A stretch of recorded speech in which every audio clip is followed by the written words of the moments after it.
Baik, Assalamualaikum warahmatullahi wabarakatuh. Salam sejahtera untuk kita semua. Om Swastiastu, Namo Buddhaya, salam kebajikan. Selamat sore semuanya, peserta diskusi dan juga narasumber diskusi kita hari ini. Terima kasih sudah bergabung eh, di dalam acara seri diskusi Pusat Kajian eh, Demokrasi, Konstitusi, dan Hak Asasi Manusia Fakultas Hukum UGM. Ini merupakan seri diskusi yang ketiga kita selenggarakan. Sebelumnya kita telah mengadakan diskusi tentang isu pemakzulan presiden, kemudian tentang peta kecurangan pemilu, dan hari ini kita akan berdiskusi mengenai putusan Mahkamah Konstitusi nomor 143 garis miring PUU 2001, PUU 21 2023 dalam pengujian Undang-Undang Pilkada yang mana Mahkamah Konstitusi mengabulkan dan mengubah ya ketentuan mengenai masa jabatan kepala daerah yang dilantik pada tahun 2019. Nah, dalam kesempatan hari ini kita akan berdiskusi dengan tiga orang narasumber. Izinkan saya, Yanci Arizona, Ketua Pandeka, untuk memperkenalkan tiga narasumber kita yang akan berdiskusi dengan kita hari ini. Yang pertama, karena tadi Pak Bima izin sholat dulu karena pas waktu asar. Jadi yang pertama saya akan memperkenalkan Donald Faris, SHMH. Donald Faris ini cukup terkenal. Beliau lama berkiprah di Indonesian Corruption Watch, menggeluti permasalahan korupsi di Indonesia, dan saat ini Donald Faris adalah eh, berkiprah di Visi Law Office, ya, satu kantor hukum bersama dengan koleganya Febri Diansyah dan juga dengan Rasa Mala Aritonang. Nah, Donald adalah eh, kuasa hukum di dalam perkara ini. Jadi tentu kita mau dengar pengalaman dalam mendampingi perkara ini. Pembicara kita yang kedua ada Virga Dwi Effendi. Virga Dwi Effendi adalah dosen di Departemen Hukum Administrasi Negara di Fakultas Hukum UGM, sekaligus juga peneliti di Pandeka.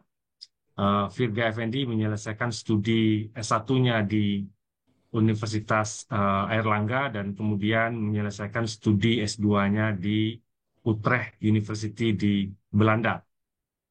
Dan pembicara kita yang berikutnya adalah Bapak Dr. Bima Arya Sugiarto, SIPMA.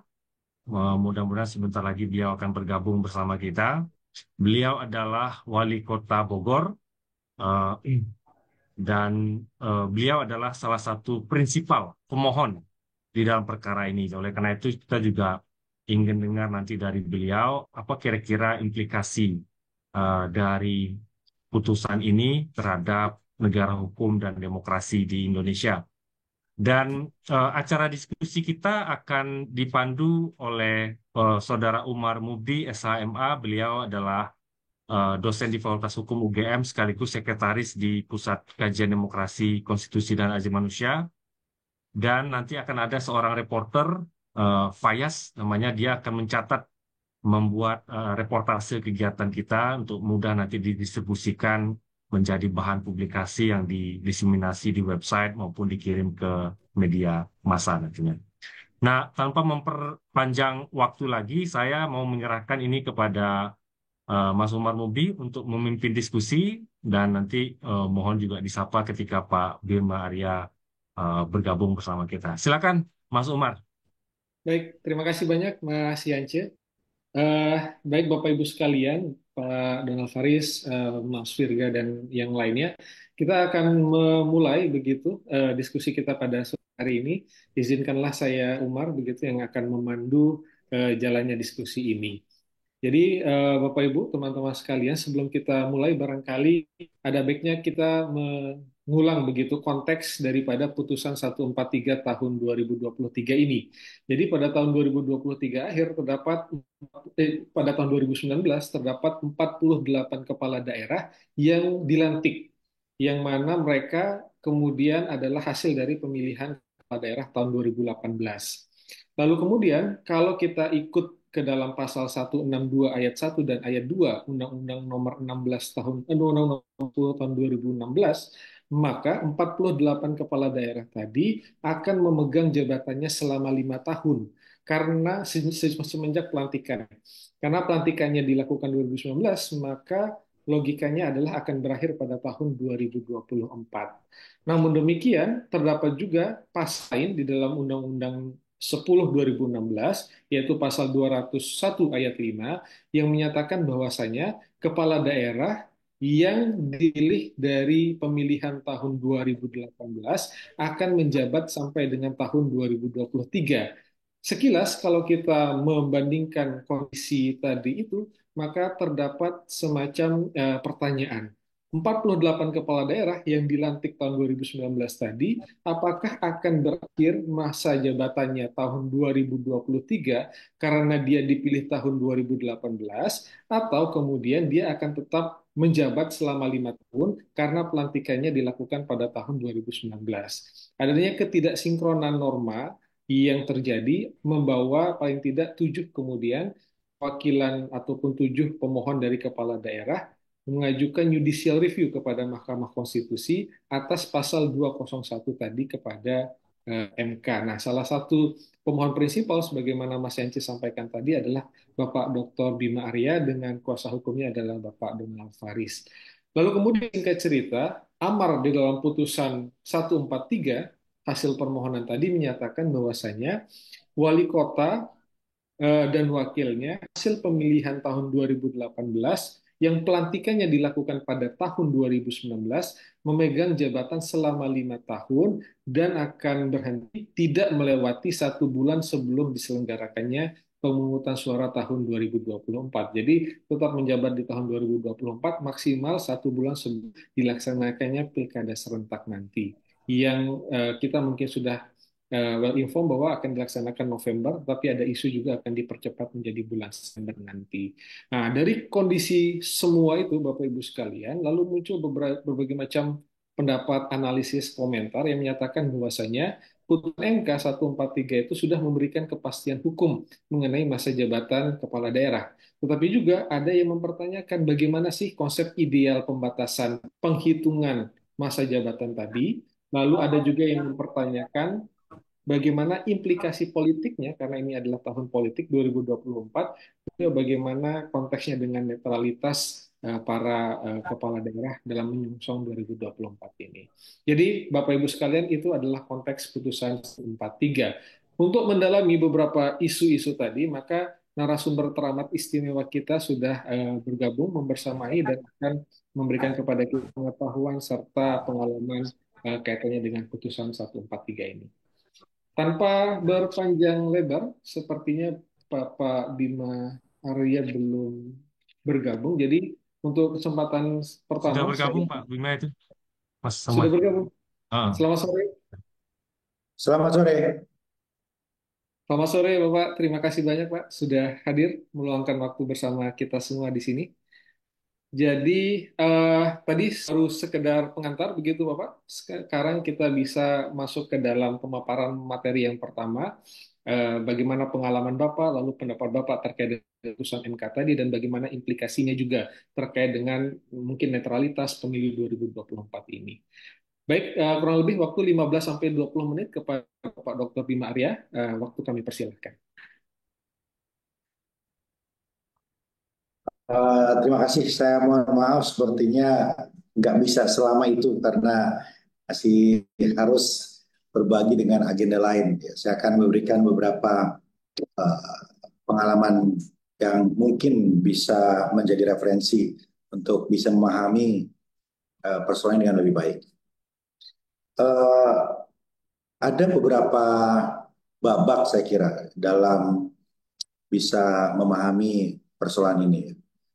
Babak pertama adalah ketika terjadi kebingungan, ya, saya menamai ini barangkali babak kebingungan uh, untuk mencerna undang-undang terkait dengan tahapan pilkada serentak yang di situ mengatur bahwa kami angkatan kepala daerah yang terpilih di 2020, 2018 dan dilantik 2019 harus mengakhiri di Desember 2023. Kami berkomunikasi dengan teman-teman kepala daerah, juga dengan beberapa pengamat, termasuk juga pejabat-pejabat di kementerian. Ya. Saya menangkap sama-sama bingung, jadi bingung massal. Tidak sedikit teman-teman itu yang meyakini bahwa semestinya ada ruang bagi kepala daerah angkatan kami untuk tetap begitu ya. Nah, jadi itu babak pertama, babak kebingungan, termasuk juga dari kementerian. Babak kedua ini saya kira babak yang eh, barangkali bisa kita namai sebagai babak apa ya, babak keputusan gitu ya. Ketika saat itu ada keputusan, saat itu saya ingat kita mengikuti sidang, mengikuti bukan sidang MK, mohon maaf, mengikuti diskusi di harian Kompas, berbicara tentang pejabat kepala daerah. Muncullah isu ini. Nah, kemudian saya sampaikan bahwa kemungkinan besar kami bisa akan menggugat ini.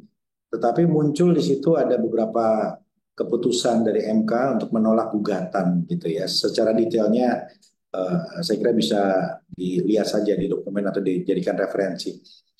Nah, ada beberapa kawan dari pemerhati pemerintahan daerah dan kebijakan publik yang menyampaikan tentang putusan MK ini. Katanya sudah nggak bisa Pak Wali, sudah ada gugatan dan ditolak. Gitu, kira-kira begitu.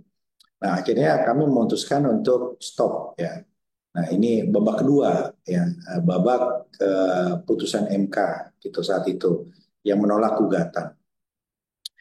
Nah, kemudian kami semua bersiap-siap untuk mengakhiri masa jabatan sampai di Desember 2023.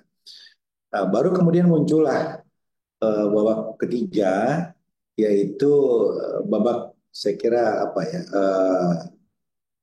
kesempatan gitu. Kesempatan itu terbuka lagi ketika kami mendapatkan uh, uh, pertanyaan dari beberapa kepala daerah terkait dengan pernyataan dari Pak Tito yang menanggapi statement dari uh, Gubernur Maluku atau Maluku Utara gitu ya. Nah, saat itu terkesan ada ruang yang membuat kepala daerah angkatan kami tetap lanjut sampai 2024. Nah, saat itu agak gempar juga, agak heboh juga angkatan kami ini. Jadi kami saling berkomunikasi, jangan-jangan memang itu tidak berlaku, kira-kira begitu. Bahkan saya kontak Pak Tito, Pak Menteri Dalam Negeri, dan Pak Suhajar. Nah, tapi kemudian dengan cepat diklarifikasi bahwa tidak ada pernyataan seperti itu, yang ada adalah salah tangkap dan salah kutip. Jadi tetap di Desember 23 gitu. Tapi babak ketiga ini penting karena ini kemudian memancing diskusi kami dengan teman-teman praktisi hukum. Ya, muncullah kemudian Mas Febri Diansa, Bang Donald dan Mas Rasa Mala yang kemudian kami undang ke Balai Kota Bogor untuk membedah secara khusus gitu. Jadi walaupun sudah diklarifikasi oleh Pak Menteri Dalam Negeri bahwa tidak ada itu pernyataan membolehkan sampai 2024, tapi eh, kontroversi itu membuat kami membuka kembali diskusi tentang celah hukum untuk penafsiran dari Undang-Undang Tahapan Pilkada Serentak tadi. Nah, disitulah kami melihat ada alasan yang sangat kuat bahwa ternyata setelah dipelajari semua gugatan itu konteksnya berbeda. Konteksnya berbeda dan terakhir gugatan dari Lasso juga itu lebih kepada hal yang sifatnya konkret begitu dan personal dan ada dalil yang sangat kuat bahwa ternyata tahapan kami itu tidak mengganggu keserentakan itu pertama dan yang kedua adalah karena ada perbedaan antara masa pemilihan dan waktu pelantikan gitu. Nah, setelah itu langkah berikutnya adalah karena kami sangat yakin kami mengkonsolidasikan teman-teman dan beberapa teman-teman sepakat untuk mengajukan gugatan. Namun sebelum secara resmi gugatan itu dilayangkan, ya, sebagai kepala daerah kami merasa perlu berkoordinasi kepada pembina kami, yaitu Pak Menteri Dalam Negeri. Kami bersama-sama hadir ke Kementerian Dalam Negeri bersama Pak eh, Febri Diansa dan Pak Donald saat itu, dan saya agak lupa ya Pak Febri sepertinya nggak hadir ya, mungkin Pak Donald sama Pak Rasamala, saya agak kurang ingat di situ. Dan disitulah kemudian ada lampu hijau dari Pak Sekjen dan kemudian Pak Mendagri. Pak Mendagri saat itu berhalangan karena sedang menerima tamu, tapi diterima oleh Pak Suhajar. Pak Suhajar berkonsultasi dengan Pak Tito dan memberikan lampu hijau karena itu adalah hak kami sebagai warga negara. Tetapi bahasanya saat itu adalah kami ingin meminta MK untuk menafsirkan, ya, menafsirkan ulang tentang isi dari undang-undang tadi. Jadi bukan sifatnya bahasanya, bukan gugatan. Karena bagi kami ini penting ya. Kami tidak ingin ada kesan dari publik bahwa wali kota kepala daerah ini haus jabatan, ingin memperpanjang. Tapi yang ingin kami dapatkan adalah kejelasan. Kejelasan kepastian kapan sesungguhnya masa jabatan kami ini berakhir. Kemudian sepulang kami dari Kementerian Dalam Negeri, kami dikontak oleh Pak Tito. Nah, Pak Tito menyampaikan hal yang sama, ya silakan saja kalau teman-teman menganggap bahwa ada ruang untuk meminta tafsiran kepada MK, kira-kira begitu. Dan setelah itu kami berkoordinasi dengan sangat intens dengan tim penasihat hukum untuk menyusun berkas-berkas yang dibutuhkan gitu ya. Dan pada sidang pertama kami menyampaikan tersebut dan dikoreksi oleh Hakim MK ada beberapa yang perlu disempurnakan ya. Saat itu yang ingin dilengkapi sebetulnya adalah untuk menjawab pertanyaan dari Hakim MK, apa bedanya gugatan kami dengan gugatan yang lain, itu satu. Dan yang kedua, data atau bukti bahwa eh, masa jabatan kami, kalaupun dikabulkan untuk dikembalikan, itu tidak bertabrakan dengan agenda pemilu serentak, kira-kira begitu. Nah, dua hal utama itulah yang kemudian dengan sangat baik dilengkapi oleh tim penasihat hukum dan kami sampaikan lagi begitu. Nah, tetapi ya ini babak terakhir yang saya kira babak titik balik ya atau turning point. Ya, ketika kami semua sedang menunggu, muncullah berita bahwa ada undangan dari MK untuk mendengarkan putusan akhir.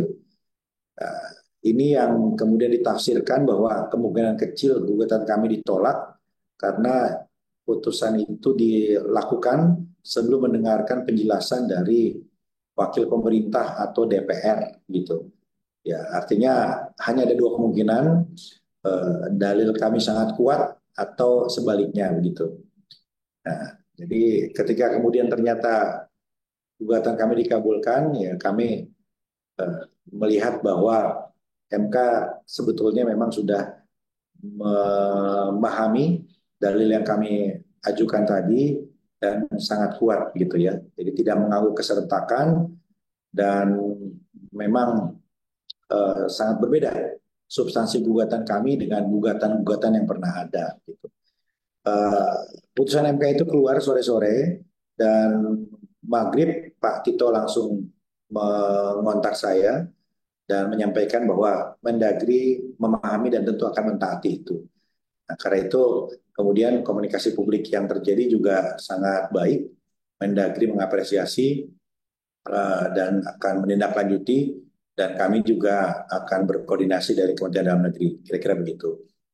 Nah, dalam hal ini saya kira apa yang bisa kita eh, pelajari adalah bahwa eh, tetap ada hal-hal yang memang luput ya dari kajian, dari analisis, dari kesepakatan ketika eh, teman-teman legislatif ini bersepakat untuk merumuskan landasan hukum bagi pilkada serentak gitu ya. Nah, jadi ini saya kira pelajaran ke depan ya bagaimana setiap putusan-putusan hukum terkait dengan pelembagaan politik ini harus betul-betul dihitung dengan baik dan cermat. Dikembalikan lagi kepada hak warga negara, dikembalikan lagi kepada hak konstitusional setiap anak bangsa di sini. Saya kira begitu. Dan putusan MK ini juga kemudian kita sikapi dengan menyampaikan kepada publik bahwa ini bukan tentang memperpanjang masa jabatan, tapi ini adalah tentang mengembalikan kembali masa jabatan sesuai dengan hak konstitusional dari warga ketika memilih pemimpinnya dan sesuai dengan hak konstitusional dari pemimpin terpilih untuk menuntaskan masa jabatannya. Dan 2 minggu lalu kami mengundang seluruh teman-teman kepala daerah yang terdampak bagi putusan ini dan ada kesepakatan yang saya kira penting di sini. Yang pertama adalah kesepakatan kami untuk menuntaskan masa jabatan ini sampai titik keringat penghabisan, memaksimalkan dan fokus kepada program-program strategis nasional dan program-program yang langsung berkaitan dengan layanan dasar ya seperti kesehatan, pendidikan dan target-target stunting dan sebagainya. Itu satu. Dan yang kedua adalah kita bersepakat untuk tetap menjaga prinsip-prinsip netralitas penyelenggara negara dalam tahapan-tahapan pemilu. Ya karena salah satu argumentasi utama kami saat itu adalah bagaimana diperlukan pejabat definitif dan bukan pejabat kepala daerah ketika masa tahapan pemilu itu diselenggarakan. Dan yang kedua adalah ada masalah dalam hal transisi perencanaan.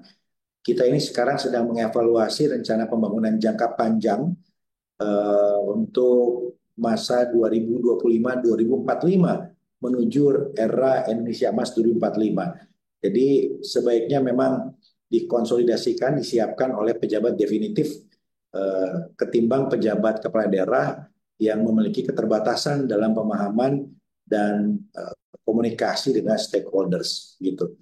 Nah, saya kira itu Bapak Ibu rekan-rekan sekalian dan saat ini saya juga mendengar ada gugatan yang serupa yang dilayangkan oleh rekan-rekan kepala daerah yang lain. Saya kira mendoakan yang terbaik dan ini bagaimanapun juga menjadi pembelajaran hukum ke depan.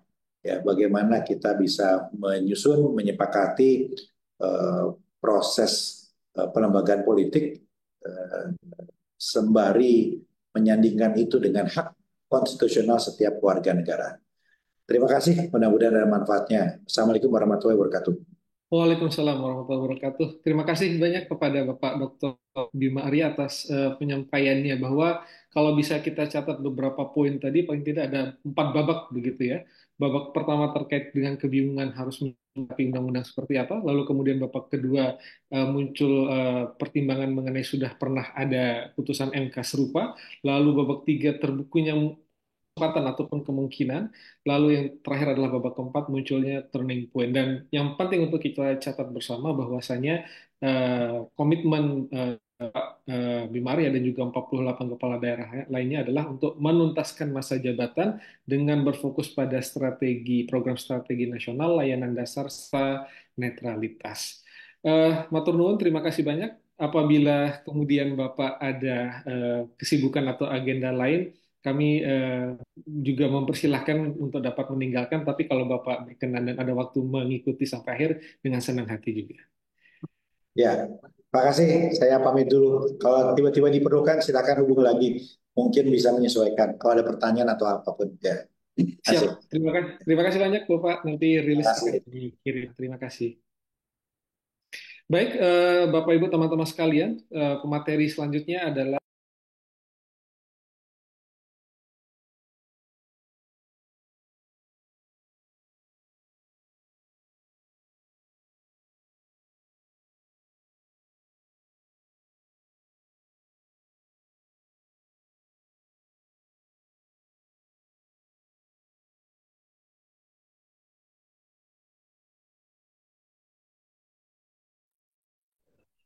Halo? ya sudah terdengar. Oke. Tadi soundnya sempat hilang. Makasih, moderator. Selamat sore. Assalamualaikum warahmatullahi wabarakatuh. Salam sejahtera untuk kita semua. Yang saya hormati Pak Yanci Arizona, selaku pimpinan Pusat Kajian Demokrasi, Konstitusi, dan Hak Asasi Manusia Fakultas Hukum UGM. Kemudian Bapak Ibu dari Departemen Tata Negara Fakultas Hukum Universitas Gadjah Mada. Senang kiranya saya Donald Faris bisa membersamai kita pada sore hari ini untuk mendiskusikan salah satu tema berkaitan dengan putusan 143. Tapi saya yakin diskusi kita tidak hanya terkait dengan putusan ini saja, tetapi beyond atau melebihi dari tema yang disampaikan oleh moderator tadi dan sebelumnya Pak Yance. Nah, saya izin mau tampilkan sedikit agar kemudian bisa lebih enak kita melihatnya.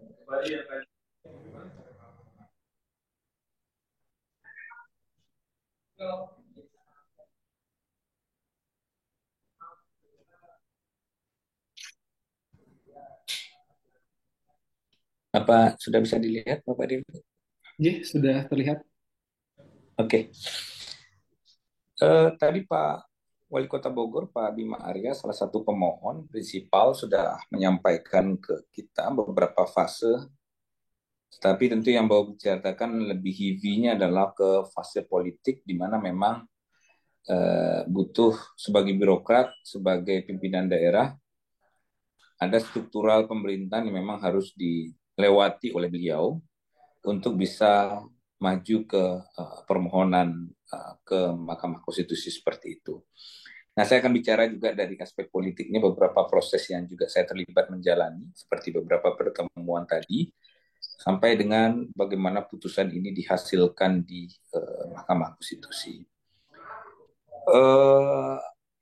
Nah, ini sedikit kantor saya. Kami ada bertiga.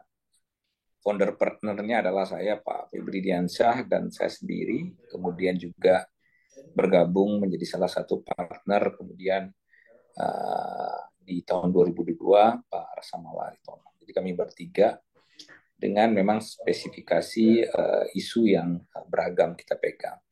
Kalau Pak Rasa Mala heavy-nya di pidana, Pak Febri di perdata, saya lebih ke tata negara. Nah, ini background-nya sedikit, kasus-kasus yang memang fokus di kita. Nah, saya mau mulai dari sini dulu, Bapak dan Ibu yang saya hormati. Tapi seperti yang disampaikan oleh Pak Bima Arya tadi, kita di pasal 201 Undang-Undang 10 2016 itu menyusun 4 model keserentakan pilkada. Sejak tahun 2015, 2017, 2018, dan 2020 untuk mencapai keserentakan pilkada nasional 2024. Yang pertama, Bapak dan Ibu bisa lihat pilkada 2015 itu ada 269 daerah dengan sebaran yang juga bisa dilihat di gambar di layar. Kemudian dilanjutkan gelombang kedua keserentakan dengan sebaran daerah yang juga Bapak Ibu bisa lihat di tahun 2017 101 daerah. Di 2018 ada 171 daerah. Ini yang menjadi lokus diskusi kita sore ini Bapak dan Ibu. Dan ada gelombang terakhir tahun 2020 sebanyak 200 daerah yang terdiri dari 9 provinsi, 37 kota, dan 224 kabupaten. Nah, ini menariknya Bapak dan Ibu. Ini juga menjadi kasus yang sedang baru saja dimasukkan ke Mahkamah Konstitusi. Ada 11 kepala daerah melakukan judicial review untuk berkaitan dengan masa jabatan dan desain keserentakan pilkada di tahun 2020. Kebetulan kami juga diminta untuk mendampingi 11 kepala daerah yang dalam proses registrasi perkara di Mahkamah Konstitusi. Permohonannya baru masuk hari Jumat kemarin, dan baru saja tadi siang kami menerima akta registrasi permohonan perkara pemohon. Jadi itu baru proses. Dan lagi-lagi Bapak dan Ibu, 2018 yang menjadi bahan diskusi kita sore ini untuk mencapai keserentakan di 546 daerah. Ini bukan 546 daerah di tahun 2024 nantinya di Pilkada Serentak Nasional. Nah, saya mau sampaikan pada bagian ini, Bapak dan Ibu, memang norma pasal 201 ini adalah norma en malik sekali berlaku. Kalau 2015, kalau kita lihat, masa jabatannya dimulai 2015 dan kemudian berakhir 2020. Itu ayat 1 yang mengatur pilkada dan masa jabatan kepala daerah. Jadi yang mau kita bilang Bapak dan Ibu, orang-orang atau kepala daerah hasil pilkada pertama 2015 itu adalah masa jabatannya akan berakhir di 2020. Atau secara sederhana kita sebut masa jabatannya lengkap selama 5 tahun. Ayat selanjutnya, ayat kedua, Bapak dan Ibu, pilkada gelombang kedua, yakni diselenggarakan pada bulan Februari 2017, di mana masa jabatannya akan berakhir di 2022. Secara singkat, Bapak dan Ibu, inilah gelombang setelah 2022, gelombang penjabat kepala daerah yang dimulai secara nasional, PJ-PJ kira-kira seperti itu. Di kepala daerah hasil pilkada 2017 ini, kita simpulkan masa jabatannya penuh selama 5 tahun. Tidak ada pemotongan sama sekali. Nah, ayat selanjutnya, Bapak dan Ibu, di ayat 4, ini adalah pilkada gelombang 3, yakni diselenggarakan di Juni 2018 pemungutan suaranya.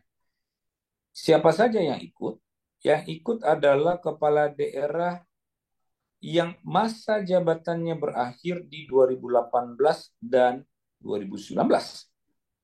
Jadi poinnya adalah ada 2 rezim jabatan yang berakhir di pasal 4 ini, yakni yang berakhir 2018 dan yang berakhir di 2019.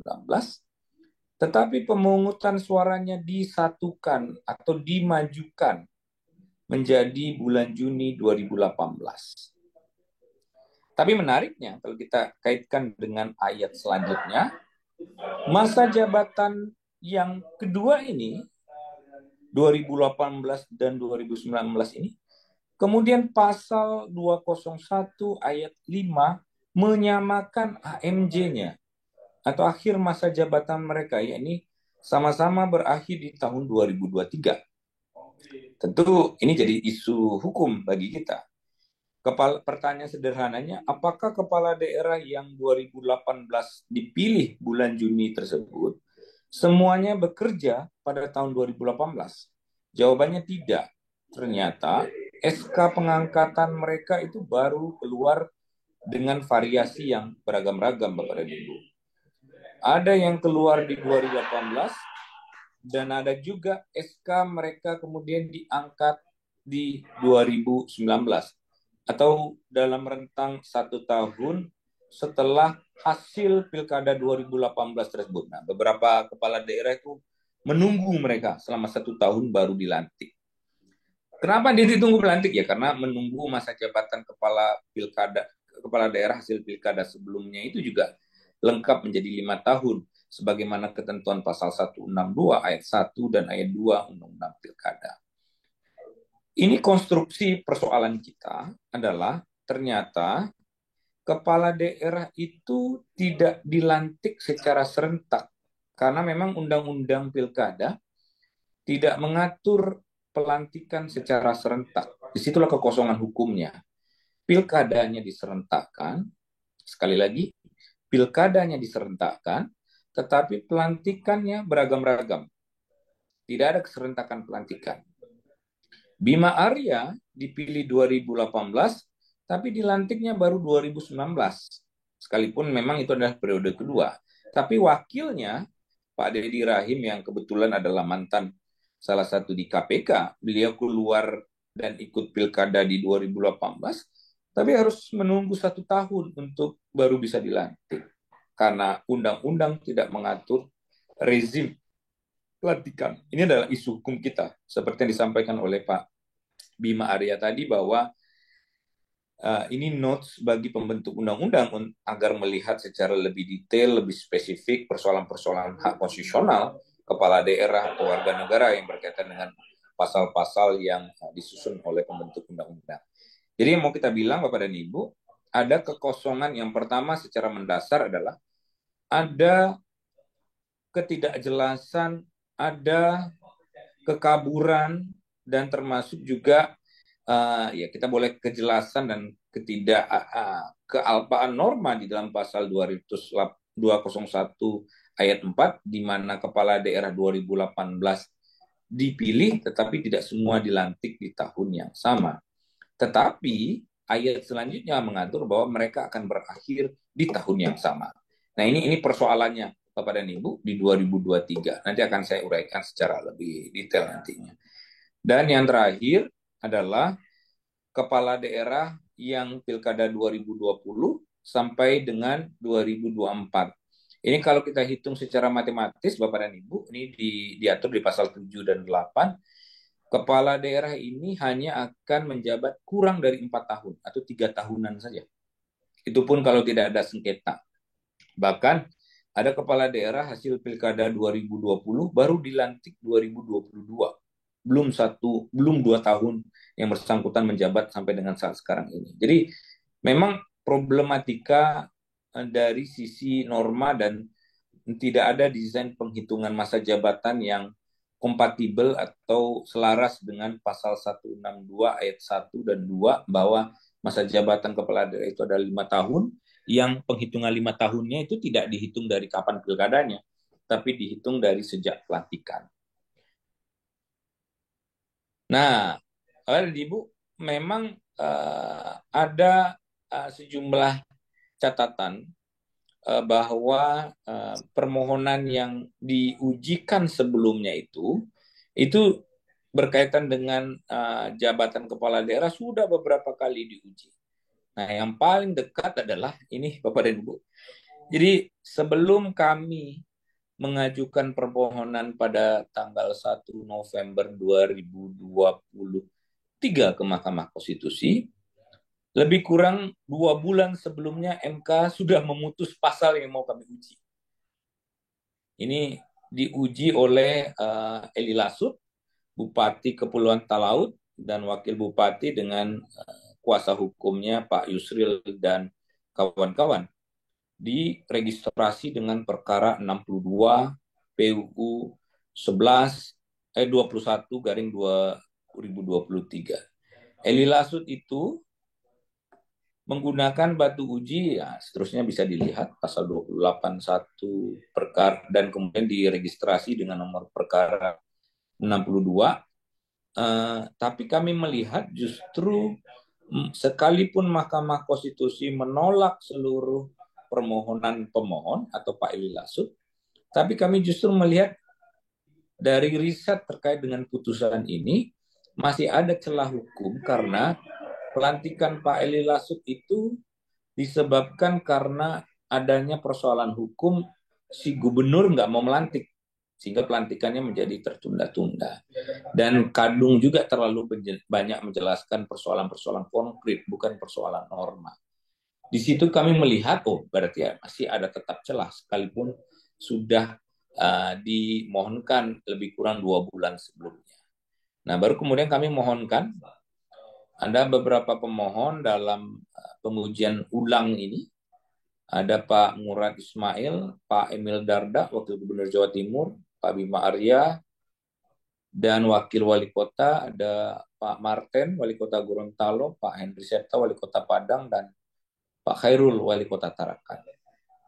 Jadi Pak Bima Arya sudah sampaikan bahwa sebelum permohonan dimasukkan ke Mahkamah Konstitusi, para pimpinan ini kemudian melakukan audiensi secara tertutup dengan Menteri Dalam Negeri untuk menyampaikan rencana melakukan judicial review ke Mahkamah Konstitusi tersebut. Memang ada lampu hijau yang beliau saya sampaikan tadi. Silahkan melakukan langkah tersebut. Jadi paling tidak kan kita sudah minta izin dulu, walaupun nggak minta izin pun sebenarnya nggak ada persoalan kan, itu adalah hak konstitusional. Tetapi memang harus kita pahami logika birokrasi, dia punya pattern dan punya polanya tersendiri untuk melangkah ke sebuah proses hukum. Nah, kemudian ini timeline-nya Bapak dan Ibu. Kami itu baru mengajukan di 1 November 2023, 15 November kemudian pemeriksaan pendahuluan, kemudian ada perbaikan, penyerahan bukti, pemeriksaan pendahuluan, kemudian mengajukan surat permohonan percepatan perkara, karena kalau saja lewat dari bulan Desember, hampir pasti kita nggak bisa mengeksekusi putusan ini.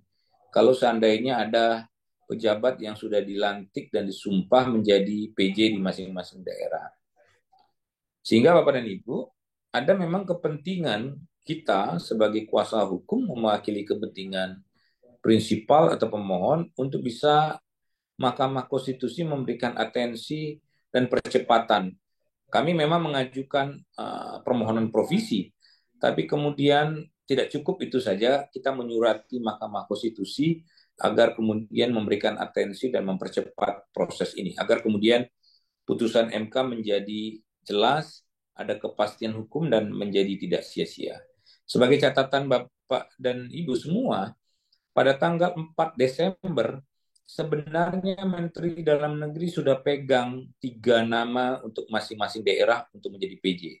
Sudah ada 3 nama calon gubernur Maluku, PJ Gubernur Maluku, sudah ada 3 nama PJ Gubernur Jawa Timur, karena sudah ada surat edaran Menteri Dalam Negeri kepada DPRD Kabupaten, Kota, dan Provinsi, daerah-daerah yang masa jabatannya akan berakhir di tahun 2023 tersebut, untuk segera mengirimkan nama-nama usulan PJ ke Kementerian Dalam Negeri selambat-lambatnya pada tanggal 4 Desember 2023.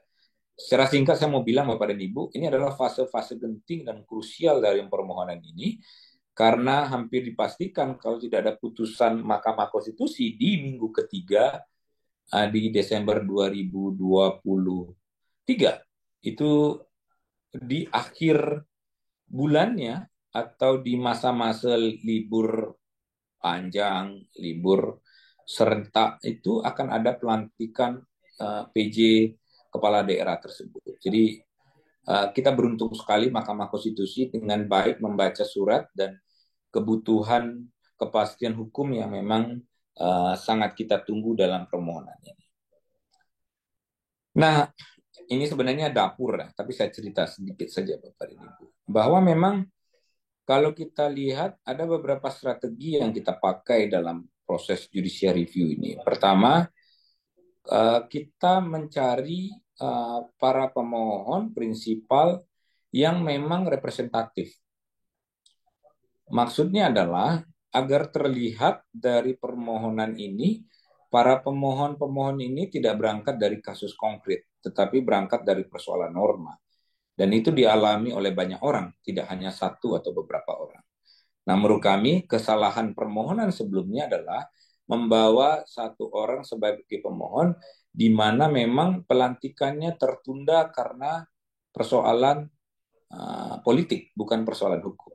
Nah, saya tidak bisa bicara lebih detail ya, antara politiknya kenapa si bupati nggak dilantik-lantik oleh kepala daerah. Yang kedua, narasi positif ke media massa, dan ini kami lakukan Bapak dan Ibu.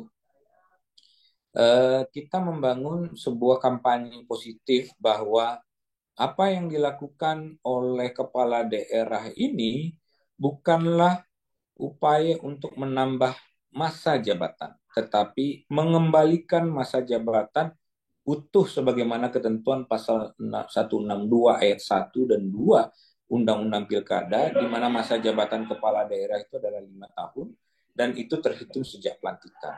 Nah, mereka akan dilantik 2019. Pada akhirnya, masa jabatannya menjadi tidak utuh. Narasi itu yang kita bangun, Bapak dan Ibu. Kalau kita perbandingkan, kita tidak menambah masa jabatan seperti pimpinan KPK yang minta tambah jabatan 4 tahun menjadi 5 tahun. Kita tidak sedang meminta itu. Atau kita tidak mengubah syarat umur, seperti kasus yang sedang rame, umur tertentu menjadi umur tertentu untuk menjadi pejabat publik. Kita tidak sedang melakukan itu, tetapi kita sedang merecovery masa jabatan yang pasal-pasal yang mengatur tersebut menjadi keliru dan menjadi salah dalam memberikan tata kelola jadwal kepemiluan dan masa jabatan sehingga tidak diberikan menjadi utuh. Dan terakhir, kemudian kita melakukan multi stakeholder coordination, di mana lintas kementerian, lintas organisasi kita sampaikan. Jadi Pak Bima Arya sudah banyak menyampaikan hal-hal yang tidak disampaikan ke publik sebenarnya, tetapi itu kita lakukan. Yang selanjutnya kita melakukan strategi substansi. Kita melakukan riset-riset putusan Mahkamah Konstitusi terkait dengan keserentakan pilkada dan keserentakan pemilu. Ini dua rezim yang kita pelajari, keserentakan pemilu dan keserentakan pilkada. Karena permohonan sebelumnya sudah dimasukkan oleh Pak Eli Lasut atau Pak Yusril dan kawan-kawan, jadi kita bisa memahami bagaimana logika Mahkamah Konstitusi kalau menguji pasal yang sama yang kita mohonkan. Tinggal kemudian kita menggunakan logika terbalik, sebaliknya, bahwa apa-apa yang menjadi pertimbangan majelis di dalam perkara sebelumnya tersebut itu keliru atau tidak tepat. Misalnya contohnya Bapak dan Ibu, kita sampaikan ada 8 argumentasi kenapa Hakim MK harus bergeser dari putusan sebelumnya atau putusan 62. Kedelapan itu itulah berdasarkan riset dan resume dari gugatan sebelumnya dan termasuk juga dengan perkara 62. Apa contohnya Bapak dan Ibu? Contohnya pertimbangan MK dalam putusan 62 itu menyebutkan bahwa sekalipun kepala daerah tidak menjabat secara utuh, tetapi kemudian dia diberikan hak berupa uang apa ya, saya lupa definisi lebih tepatnya, tetapi uang tunjangan atau uang kompensasi bahasanya, uang kompensasi masa jabatan terpotong. Nah, kalau Hakim Konstitusi menggunakan logika ada kompensasi, maka kita harus challenge logika kompensasi tersebut. Kami men-challenge-nya dengan logika bahwa bagi kepala daerah bukan kompensasi yang menjadi penting, tetapi masa jabatan utuh adalah prioritas. Karena di situ adalah hubungan konsensual antara voters dan kepala daerah yang dipilih. Maka dari situ kita tidak melihat bahwa uang kompensasi lebih penting, justru kita lebih penting adalah menuntaskan program-program politik yang disusun melalui RPJMD, program-program kepala daerah dalam janji politik yang belum tuntas justru lebih penting daripada hal kompensasi. Jadi kita challenge logik itu, yang kemudian kita total ada 8 argumentasi yang kita tawarkan kenapa MK harus bergeser dari putusan sebelumnya. Dan yang terakhir, kita main data ya Bapak dan Ibu, mungkin bisa di-download putusannya, bisa dilihat pada bagian permohonannya. Kita memang menunjukkan banyak data-data masa jabatan yang memang yang kita lihat nih, contoh data statistik yang kita mainkan. Pertimbangan MK itu kan sederhana saja di perkara sebelumnya, bahwa kalau masa jabatannya tetap diberikan sampai 2024, itu kemudian akan mengganggu keserentakan pilkada nasional. Saya pikir logika itu sangat tidak tepat dan tidak relevan. Karena kalau pilkada itu di bulan November, kita cek masa jabatan para pemohon. Termasuk di luar para pemohon, kita cek juga masa jabatan. Itu ada di data permohonan kami. Contoh Bapak dan Ibu, Murad Ismail itu kalau masa jabatannya penuh, sebagaimana pasal 162, itu akan berakhir di 24 April 2024. Emil Dardak selesai di 13 Februari. Bima Arya dan wakilnya 20 April 2024. Martin, wali kota Gorontalo, itu akan selesai di 2 Juni 2024. Dan seterusnya ada Pak Henry Septa, wali kota Padang, 13 Mei 2024. Dan Pak Khairul akan berakhir di 1 Maret 2024. Zona berwarna hijau ini adalah zona akhir masa jabatan yang kita buat secara statistik agar lebih mudah hakim MK membacanya daripada naratif. Nah, November di zona yang kita beri warna merah itu adalah keserentakan pilkada nasional yang sudah dibuat. Kalau kita lihat merah ke hijau, itu artinya akhir masa jabatan kepala daerah ini sama sekali tidak menyentuh, tidak overlapping, tidak tumpang tindih dengan jadwal pilkada serentak nasional sebagaimana pasal 201 ayat 8 ayat 7 Undang-Undang 10 2016, yakni sampai dilaksanakan bulan November 2024. Jadi sama sekali tidak menyentuh. Zona kuning ini adalah semestinya zona di mana penjabat itu menjabat. Jadi tidak perlu kepala daerahnya selesai di 2023 semuanya. Di Desember sudah angkat koper dari kantor atau rumah dinas mereka masing-masing. Semestinya mereka tetap bisa menjalankan sampai utuh. Bahkan ketika kita buat skenario pilkada dimajukan September 2023, itu juga sama sekali tidak menyentuh akhir masa jabatan mereka. Nah, inilah yang kemudian membuat cara kita meyakinkan MK untuk bisa mengikuti logik yang kita bangun di dalam permohonan tersebut. Dan ya, alhamdulillah Bapak dan Ibu, akhirnya putusan Mahkamah Konstitusi mengabulkan permohonan untuk sebagian, di mana masa jabatannya utuh sepanjang tidak melewati 1 bulan sebelum diselenggarakan pemungutan suara serentak nasional tahun 2024. Itu logik yang kita bangun, Bapak dan Ibu. Nah, kita juga bangun narasi-narasi positif di media, dan kemudian Mendagri tanpa berpikir panjang, tanpa ragu, menghormati putusan Mahkamah Konstitusi dengan membuat surat edaran ke seluruh gubernur, kemudian DPRD yang terkait dengan masa jabatan tersebut. Ini ada beberapa dokumentasi. Ini foto-foto sebelum kita ke Kemendagri dan seterusnya. Ini foto-foto kita di persidangan di Mahkamah Konstitusi. Dan ini foto dokumentasi putusan di hari pembacaan putusan. Saya kebetulan tidak hadir di pembacaan putusan karena sedang baru sampai di Yogyakarta pada hari pembacaan putusan tersebut. Itu saja Bapak dan Ibu untuk pengantar diskusi kita sore ini. Saya kembalikan ke moderator. Terima kasih. Luar biasa. Terima kasih banyak kepada Pak Donald Faris atas penyampaian materinya yang sangat mendalam ya. Beberapa isu kemudian yang perlu kita catat antara lain adalah bahwa Undang-Undang Nomor 10 Tahun 2016 masih menyisakan isu hukum, yaitu tidak mengatur secara jelas mengenai kapan pelantikan daerah itu harus dilakukan sehingga merentet kepada beberapa isu yang kita sedang bahas ini.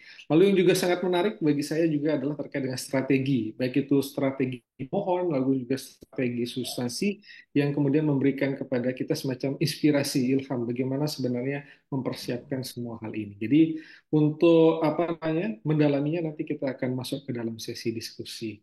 Baik, selanjutnya masuk ke dalam pemateri ketiga kita, Bapak Ibu sekalian, yaitu Mas Virga Dwi Effendi, SHLLM, yang mungkin bisa memberikan sedikit perspektif kepada kita apa kaitannya antara putusan 143 tadi terkait dengan masa depan demokrasi dan juga negara hukum yang ada di Indonesia.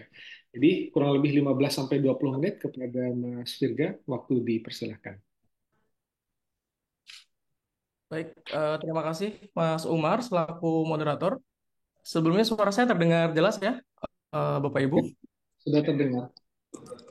Ya, selamat sore juga untuk Bapak Ibu yang telah hadir pada ruang Zoom di hari ini. Selamat sore untuk Mas Donald Faris, salam kenal Mas sebelumnya. Juga untuk Bapak Ibu yang lain yang tengah bergabung dari jam 3 tadi ya teman-teman ya, Bapak Ibu semua. Semoga harapannya kita masih bersemangat begitu ya untuk berdiskusi di sesi serangkaian sesi diskusi pada sore hari ini seperti itu. Untuk itu izinkan saya Mas Umar untuk berbagi layar.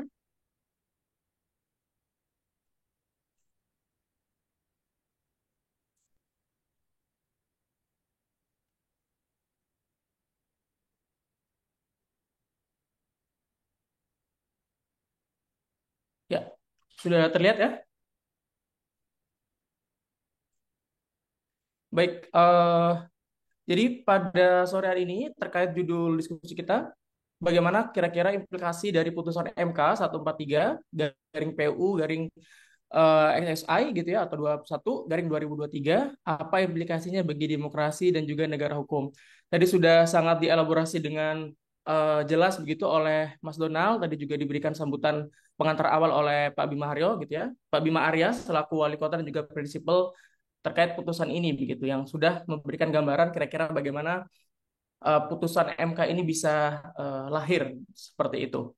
Namun mungkin izinkan saya untuk sekilas apa untuk menjelaskan singkat seperti itu terkait pokok-pokok pembahasan yang akan saya jabarkan gitu di sore hari ini supaya tidak terlalu melebar. Jadi pertama nanti saya singkat akan membahas terkait apa itu esensi dari pemilu dan juga demokrasi. Lalu terkait Electoral Integrity Index saat ini, rezim pemilu dan pilkada, putusan MK, yang kemudian poin nomor 5 adalah terkait perkembangan pasca putusan dan juga potensi kerawanan pemilu. Seperti itu. Kita mulai dari sebuah pertanyaan yang awal begitu ya, kira-kira Bapak dan Ibu semua, terkait kenapa kita selalu membahas terkait pemilu, pilkada begitu ya. Karena setiap ada apa namanya judicial review ataupun revisi dari undang-undang ini gitu ya, dua undang-undang yang sangat banyak sekali dibongkar pasang, saya menyebut seperti itu, karena memang undang-undang ini yang cukup banyak sekali direvisi begitu dari tahun ke tahun, masa ke masa, rezim ke rezim, selalu dilaksanakan penyesuaian. Nah, kira-kira pada teori dasar begitu Bapak dan Ibu ada dua teori gitu terkait teori bottom up yang menyatakan bahwasanya pemilu ini penting untuk dilaksanakan begitu ya karena sebagai sebuah proses penerjemahan akuntabilitas dari rakyat untuk siapa yang akan mewakili dia begitu dalam pemerintahan. Jadi memang konsepnya dalam konsep bottom up teori ini diperkenalkan oleh Howard and Miller begitu bahwa rakyat yang akan nanti menghimpun dirinya dalam sebuah partai politik atau istilahnya adalah channeling communication upward gitu ya, menyalurkan komunikasi ke atas melalui jalurnya adalah pemilihan umum, pemilu begitu ya untuk rezim pemilihan presiden dan juga legislatif begitu yang nantinya akan menjadi pemerintah. Nah, kalau di konteks untuk kepala daerah adalah di pilkada seperti itu. Kemudian ada satu teori kontra begitu ya terhadap teori bottom up yaitu teori top down yang ini dikembangkan oleh Ginsburg begitu ya yang menyatakan bahwasanya fokus utama dalam pemilu ataupun rezim pilkada ini adalah sebagai sebuah proses yang menggunakan partai politik gitu ya si penguasa ini untuk mengurangi fungsi partisipasi rakyat dan terbatas pada pemilu begitu ya. Jadi dengan adanya pemilu ini dapat digunakan sebagai untuk penguatan legitimasi oleh penguasa ataupun rezim yang tengah menjabat pada saat atau periodisasi tertentu.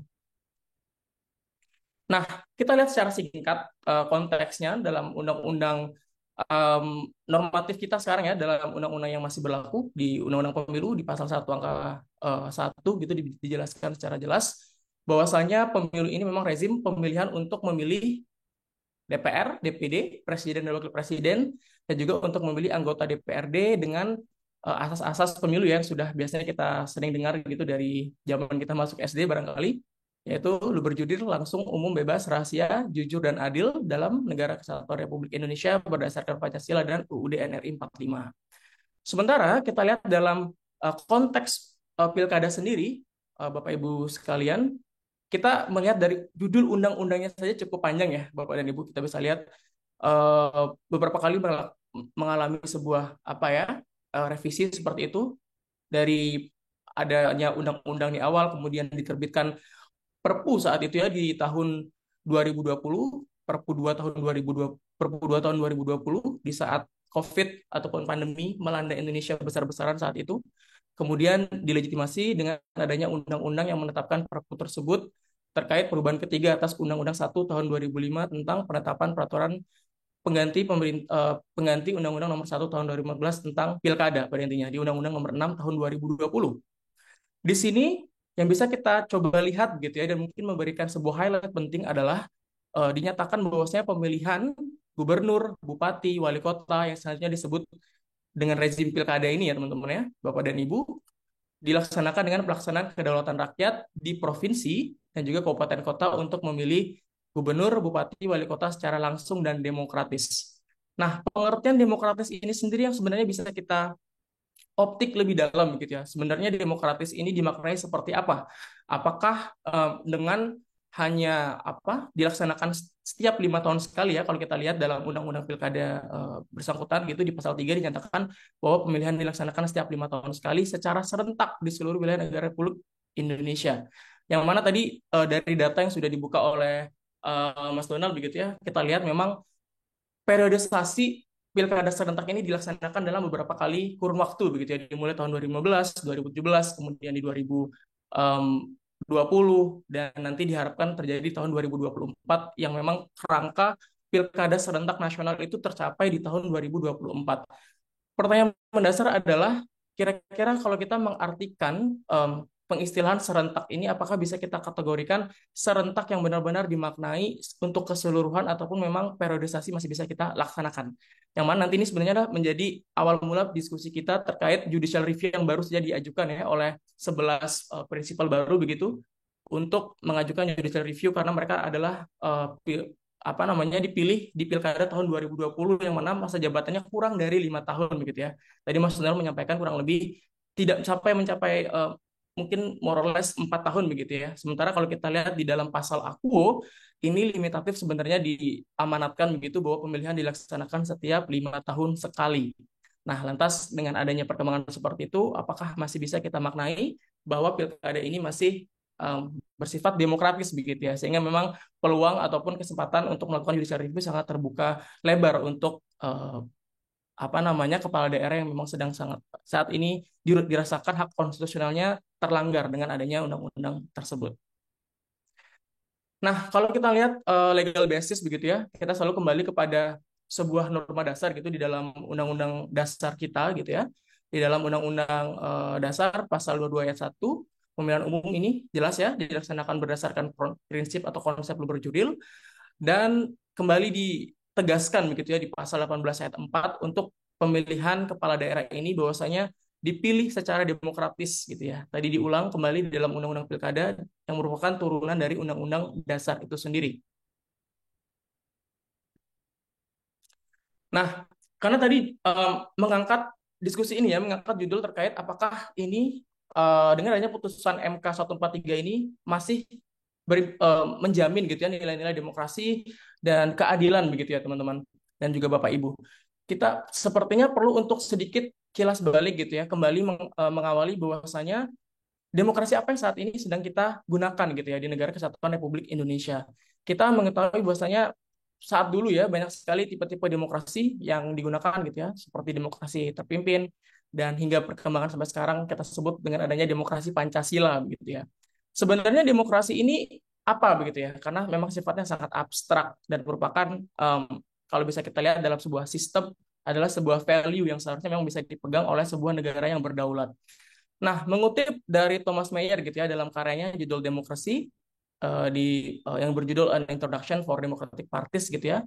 Beliau mengatakan bahwasanya demokrasi tidak hanya prosedur dalam mengambil sebuah keputusan, tetapi demokrasi seyogianya adalah sebuah sistem nilai yang memang berkembang di dalam sebuah masyarakat gitu ya, yang berdaulat, sebuah negara yang berdaulat.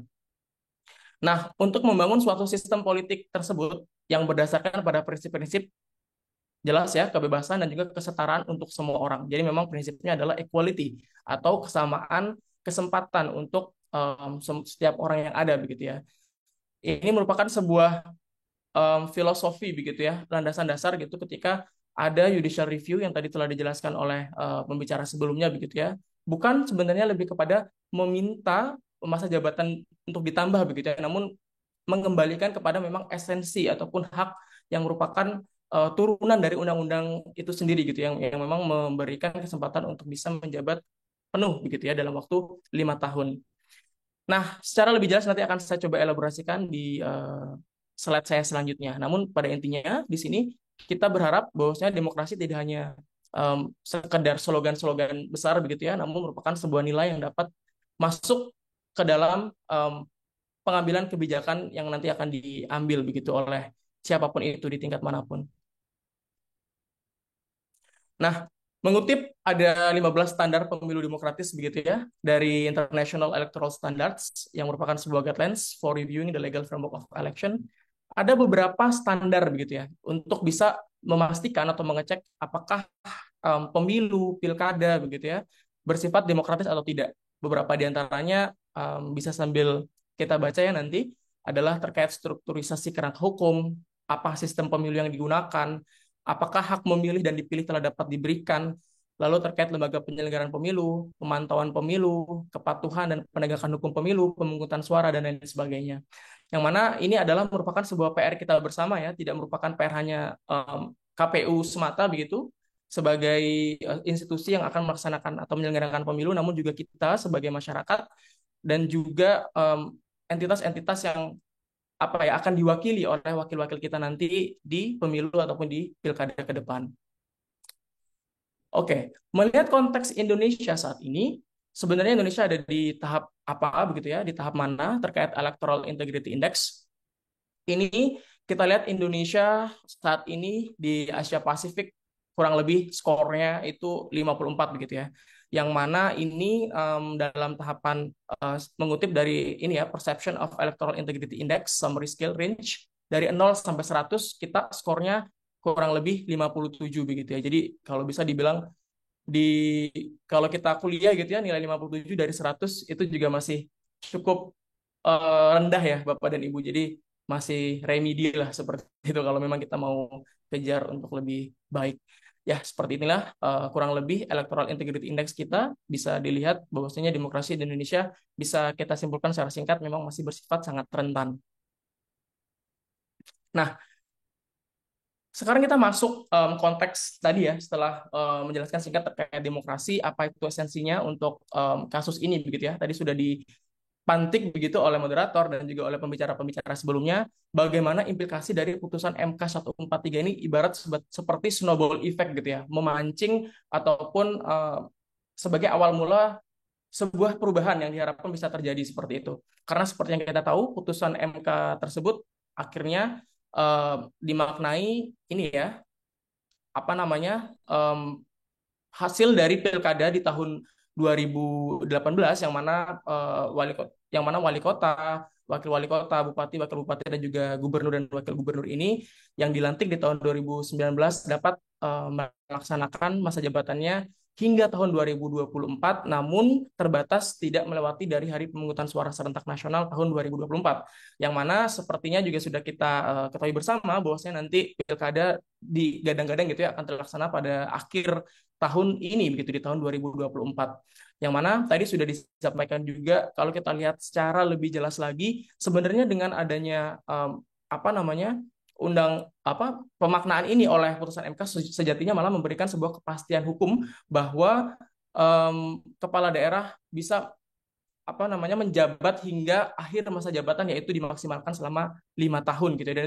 Dan itu tidak terbukti akan menabrak dari hari pemungutan suara serentak nasional di tahun 2024 itu sendiri.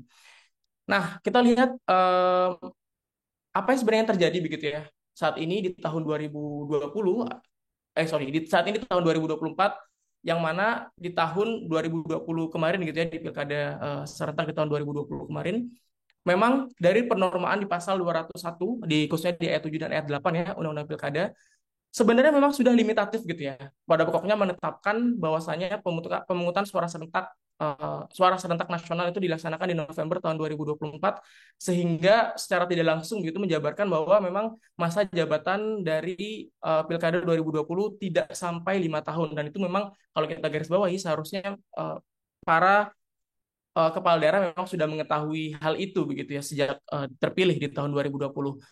Yang kita ketahui bersama juga, ini dirancang begitu untuk memenuhi sebuah pemilihan kepala daerah serentak nasional di tahun 2024. Jadi gongnya setelah ada periodisasi sejak tahun 2015, 17, 20, ini diharapkan di 2024 ini, tadi mengutip kurang lebih ada berapa ya, 540 sekian gitu ya, daerah yang bisa melaksanakan pilkada serentak begitu, yang diharapkan sejak 2024 ini dapat memberikan keteraturan lebih gitu ya di tahun-tahun selanjutnya, di 5 tahun selanjutnya, dan hingga 10 tahun, 15 tahun, hingga kelipatan 5 tahun selanjutnya. Seperti itu. Nah, melihat dari putusan MK 143 tersebut begitu ya, tadi sampaikan ada 48 kepala daerah yang terdampak begitu. Salah satunya tadi Pak Wali Kota kita ya, Pak Wali Kota Pak Bima Arya tadi yang sudah menyampaikan pemaparannya di awal begitu. Ada juga dari Gubernur dan juga Wakil Gubernur Provinsi Jawa Timur, Maluku, Riau, Lampung, dan lain sebagainya. Jadi total ada kurang lebih 48 kepala daerah yang terdampak. Well, kita membahas singkat sekarang terkait perkembangan pasca putusan, Bapak Ibu sekalian.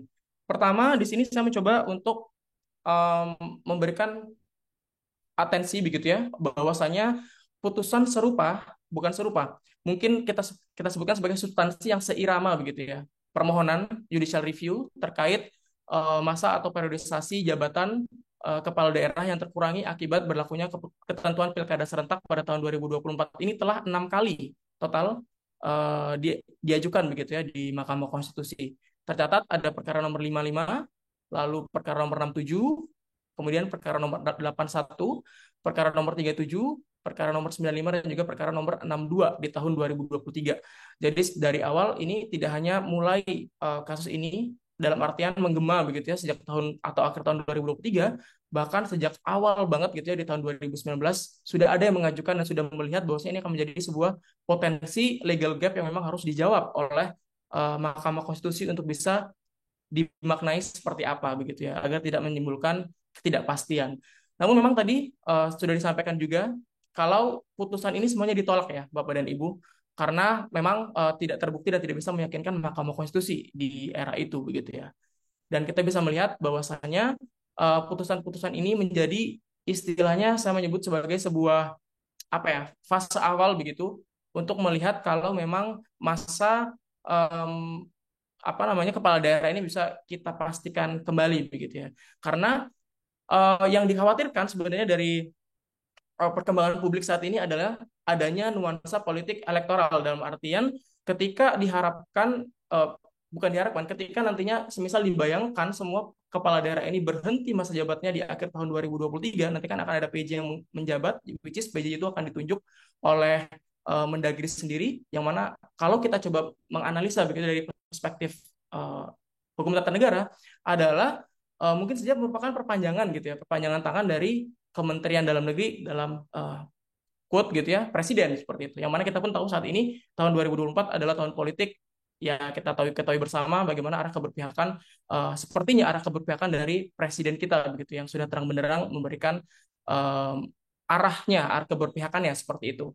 Jadi memang agak sedikit bernuansa politik elektoral, karena memang putusan ini dilahirkan begitu ya di sebuah periode atau masa ketika pesta demokrasi tinggal menghitung hari seperti itu. Jadi memang putusan ini cukup kontroversial seperti itu. Kemudian yang juga saya garis bawah di sini adalah terkait putusan ini diharapkan dapat mencapai kepastian hukum. Kalau kita biasanya belajar di Fakultas Hukum, kita selalu biasanya berdebat gitu ya terkait dua konsep, apakah sebuah hal itu harus mencapai kepastian hukum atau keadilan. Yang kadang dua-duanya itu tidak bisa berjalan berirama.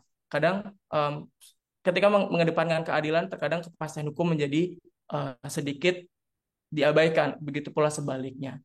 Namun melihat konteks ini, putusan MK 143 ini, saya melihat bahwasanya sebenarnya ini merupakan sebuah momentum begitu ya kepada Mahkamah Konstitusi untuk dapat melihat kembali dan dapat istilahnya menyentil gitu ya legislator kita untuk dapat membuat sebuah peraturan perundang-undangan dengan lebih teliti dan cermat dengan harapan hal-hal serupa tidak terjadi lagi. Jadi tadi kalau disampaikan oleh Mas Donald begitu ya terkait perhitungan secara sistematis seharusnya dan ketelitian itu dapat dikedepankan ketika membentuk sebuah peraturan perundang-undangan gitu ya.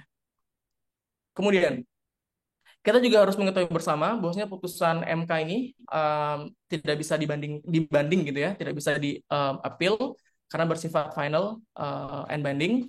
Jadi putusan ini diartikan mengikat untuk seluruh pihak seperti itu. Dan diharapkan juga putusan ini dapat mencerminkan nilai kepastian hukum baik bagi kepala daerah dan juga konstituen yang memilihnya, bahwa yang dipilih akan melaksanakan tugas hingga akhir masa jabatan seperti itu. Nah, ini tadi yang singkat tadi saya coba elaborasi terkait bagaimana ketika semisal putusan ini tidak ada begitu ya Bapak dan Ibu. Ketika semisal masa jabatan semua kepala daerah yang dilantik di tahun 2019 kemarin diputus di akhir tahun 2023. Maka bukan mungkin ya, bahkan sudah sebuah kepastian di awal tahun ini PJS oleh Menteri Dalam Negeri telah ditunjuk. Bahkan tadi disampaikan oleh Mas Donald, sudah ada beberapa draft gitu ya, sudah siap untuk dikirim ke masing-masing daerah. Nah, dalam kondisi pemilu dan juga pilkada serentak di tahun 2024, tadi ya dikhawatirkan mengenai bagaimana netralitas PJS ini dapat bekerja dengan baik. Pun kemudian kedua yang saya bisa lihat di sini adalah terkait sebenarnya sebuah konsep yang bisa kita cek bersama begitu ya, bahwasanya dalam setiap 5 tahun pastinya seorang kepala daerah mempunyai program-program unggulan begitu ya. Dan bayangkan saja semisal dalam 5 tahun itu tidak adanya sebuah keberlanjutan ataupun silih berganti berubah seperti itu, maka akan terjadi sebuah kebingungan yang harapannya tidak terjadi di konsep ketatanegaraan kita begitu ya. Nah, jadi hal ini memang saya rasa mungkin akan bisa menjadi sebuah diskusi begitu ya terkait apakah nanti ke depan sebuah peraturan perundang-undangan harusnya bisa lebih objektif dan lebih dapat dihitung dengan lebih cermat seperti itu. Nah, Mohon maaf, Mas selanjutnya Firda, perkembangan pasca putusan. 2 menit lagi. Oke, siap, Mas Umar. Nah, tadi juga disampaikan secara singkat terkait sejumlah kepala daerah yang mengajukan judicial review lanjutan yang baru dapat ini ya yang diajukan sejak minggu lalu begitu terkait pasal 201 ayat 7, 8 dan 9 gitu ya. Kurang lebih Bapak dan Ibu setelah saya mencari tahu ada 270 orang kepala daerah yang dirugikan hak konstitusionalnya. Bayangkan saja semisal ini nanti ke depan akan ditindaklanjuti pastinya oleh MK dan kemudian dikabulkan kembali, maka bagaimanakah prosedural pilkada serentak kita di tahun ini? Apakah kita sudah siap atau belum? Jadi beberapa poin yang dapat kita highlight bersama, bahwasanya pertama tidak terdapat perdebatan teknis begitu ya dan juga substansial dalam pembahasan jadwal pilkada serentak nasional tahun 2024.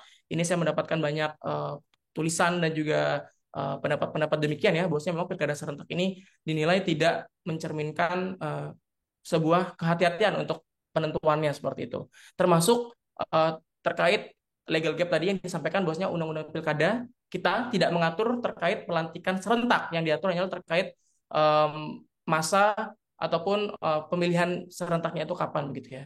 Lalu kemudian pertanyaan mendasar adalah kira-kira apakah jaminan keserentakan Pilpres, Pileg, dan juga Pilkada di tahun ini akan membuat potensi korupsi tidak lebih tinggi dari sebelumnya.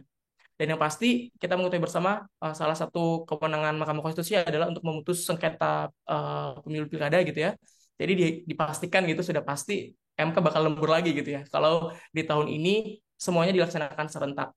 Nah, diskusi yang bisa kita lanjutkan lagi kira-kira adalah apabila semisal nih 546 daerah otonomi yang ada di Indonesia saat ini dilaksanakan pilkada serentak, apakah mungkin dilaksanakan dengan 2 kali gelombang begitu ya, dengan mempertimbangkan 270 270 kepala daerah yang terimbas karena pilkada di tahun 2020 kemarin. Jadi dengan mekanisme 2 gelombang, yaitu 276 pertama begitu di gelombang 1 November akhir besok, dan kemudian dilanjutkan setelahnya begitu ya, supaya menggenapi 5 tahun masa jabatan kepala daerah tersebut dan berakhir nanti di tahun 2025 sehingga dilaksanakan pilkada selanjutnya di tahun 2025.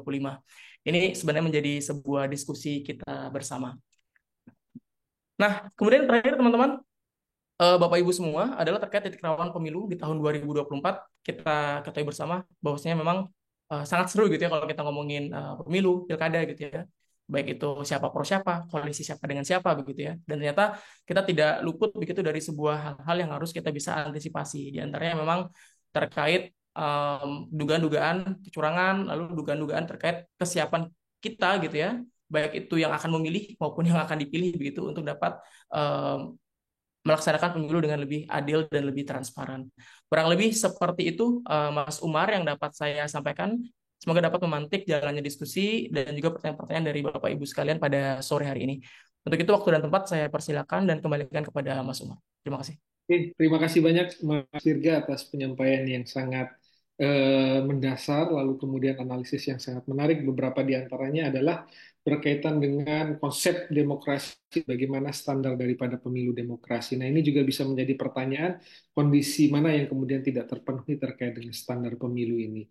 Lalu terkait dengan putusan MK sendiri tadi ada beberapa catatan seperti ini cenderung bernuansa politik elektoral, lalu apakah ini akan menjamin nantinya muncul demokrasi yang lebih baik ketika pilkada dilakukan secara serentak dan lain sebagainya. Nah, selanjutnya Bapak Ibu, teman-teman sekalian akan kita masuk ke dalam sesi tanya jawab kurang lebih selama 40 menit. Saya buka 3 penanya terlebih dahulu. Baik, yang pertama ada Pak Polis M.A. Harhab. Lalu mungkin dari itu nanti teman-teman Bapak Ibu yang lain bisa juga raise hand untuk bertanya. Silakan. Pertanyaan singkat boleh langsung disampaikan, Mas Polis. Assalamualaikum warahmatullahi wabarakatuh. Perkenalkan, nama Waalaikumsalam. saya Folis Sarahab, saya dari Medan, dari Universitas Muhammadiyah Sumatera Utara atau UMSU. Yang saya hormati Ketua Pandeka, Pak Yans Arizona, bicara Pak Donald Faris, Pak Virga Dwi Effendi, serta moderator Bapak Umar Modi dan seluruh peserta. Pertanyaan saya mula-mula berawal dari soal norma yang ditegaskan dalam pasal 201 tersebut yang menjadi norma yang diuji di MK ini. Sebenarnya semuanya menyatakan bahwa kepala daerah masing-masing itu menjabat memang 5 tahun kian. Kita bisa lihat di pasal 201 ayat 3-nya, pejabat yang menjabat 2017 sampai 2022, pejabat yang 2018 sampai 2003. Kesemuanya memang 5 tahun kian. Jadi kalau pasal ini dibilang pasal transisi, ya sebenarnya nggak perlu disebutkan pun ya memang 5 tahun kian. Yang lebih cocok itu disebutkan pasal transisi itu ada di pasal 201 ayat 7-nya, di mana pejabat kepala daerah yang menjabat mulai dari tahun 2020 sampai 2024. Karena kalau kita berdasarkan hitung matematis cuma 4 tahun. Sisanya yang tadi saya sebutkan ya memang 5 tahun kian. Lalu jika pasal ini ditulis ya yang memang pada dasarnya 5 tahun tadi ya buat apa ditulis. Kemudian saya ada contoh konkret ya, mungkin sederhana lah contohnya. Sebagai warga negara yang tinggal di Kota Medan, saya mencontohkan wali kota saya sendiri, seperti Bapak Bobi Nasution. Pemilu di Medan itu dilakukan 9 Desember 2020. Kemudian dia dilantik pada tanggal 26 Februari 2021. Berdasarkan politik hukum yang akan menyelenggarakan pilkada serentak, seharusnya Bobi memang harus sampai Desember 2024. Bukan 1 bulan sebelum pilkada serentak dimulai.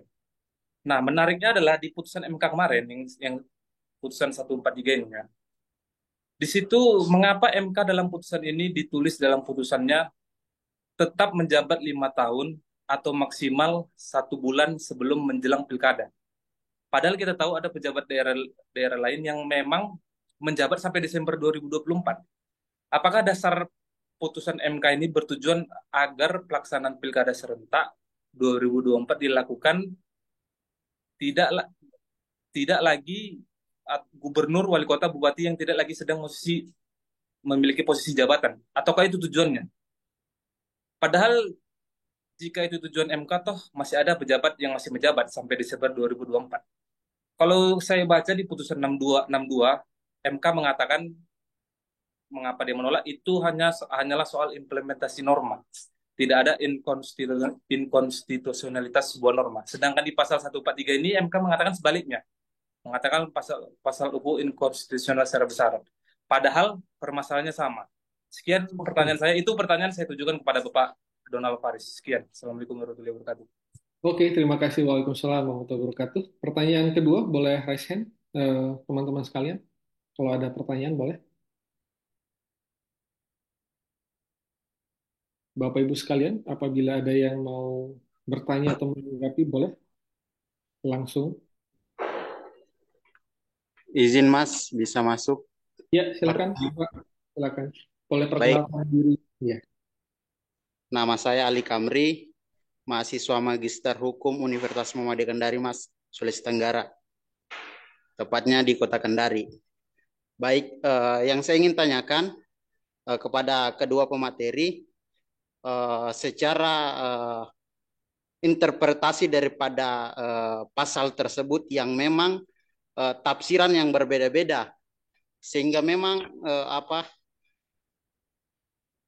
maknanya mungkin karena lain penafsiran interpretasi daripada hakim dan seorang pemohon pada dasarnya eh, supaya tidak menimbulkan kekosongan hukum.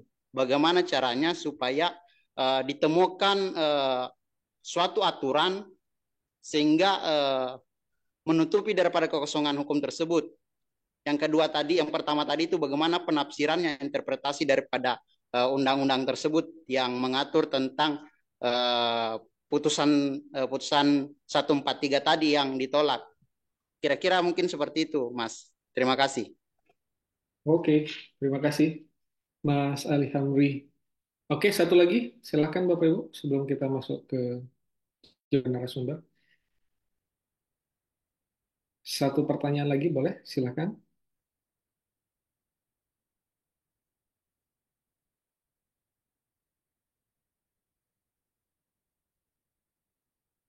Apakah ada? Masih ada? Silakan.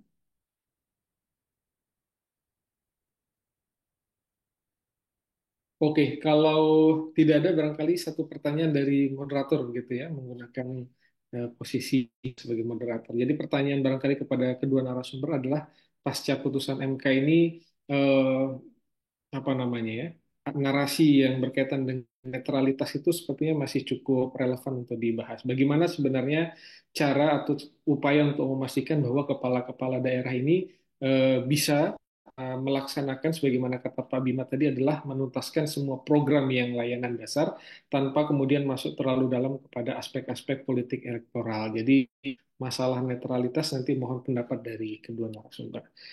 Jadi salam hangat dari Jogja untuk Mas Holis dari Medan dan juga Mas Ali Hamdi dari Kendari. Kesempatan pertama kepada Pak Donald Faris untuk menanggapi, saya persilakan. Makasih, moderator Mas Umar. Pertama berkaitan dengan ada 3 penanya ya, Polis, Sadi Kamri, dan Mas Umar sendiri. Pertama, saya mulai dari netralitas dulu lah.